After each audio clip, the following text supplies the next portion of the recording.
The film Journey's End is a gripping narrative about frontline soldiers towards the end of the First World War. The synopsis reads, led by young officer Stanhope, whose mental health is rapidly disintegrating, a group of British soldiers await their fate in an AIM dugout during the end of World War I. The film shows scenes of brilliant acting by the cast, Sam Claflin, who plays Stanhope, and Tom Sturridge, who played Hibbert. Stay! I could have you shot for desertion, but I'd rather spare you that disgrace. You wouldn't dare. Oh, really? I'll give you half a minute to find out.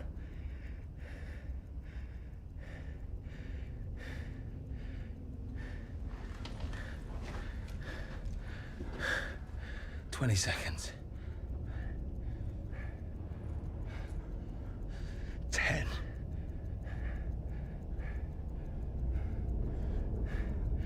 5.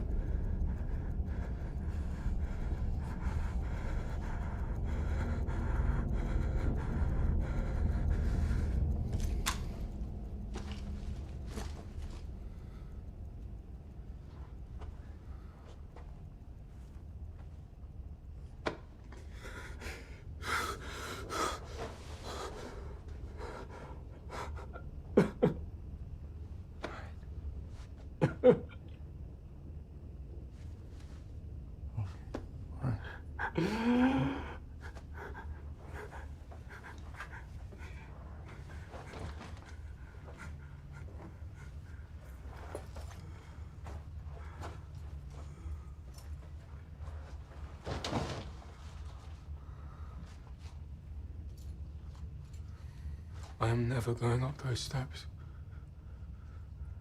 The man looking at me, knowing I'd rather die here. Please. I know how you feel. How can you know? Because I feel exactly the same.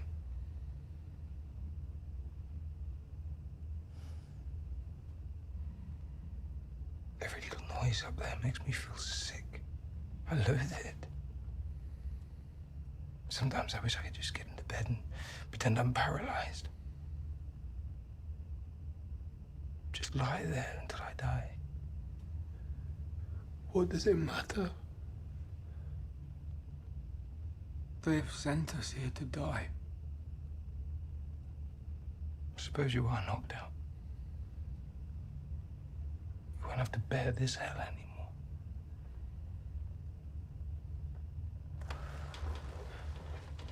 But don't you think it's worth standing in with men like Osborne, Trotter?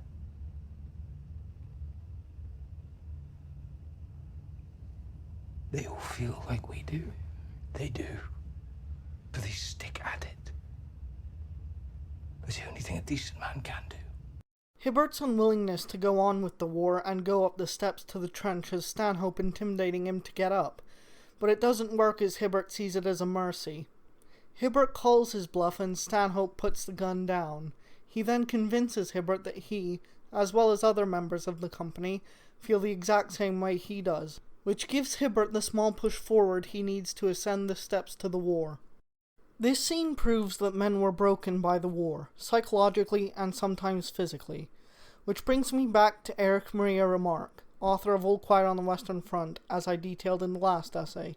He says, "I am young, I am 20 years old, yet I know nothing of life but despair, death, fear, and fatuous superficiality cast over an abyss of sorrow. I see how peoples are set against one another, and in silence, unknowingly, foolishly, obediently, innocently slay one another."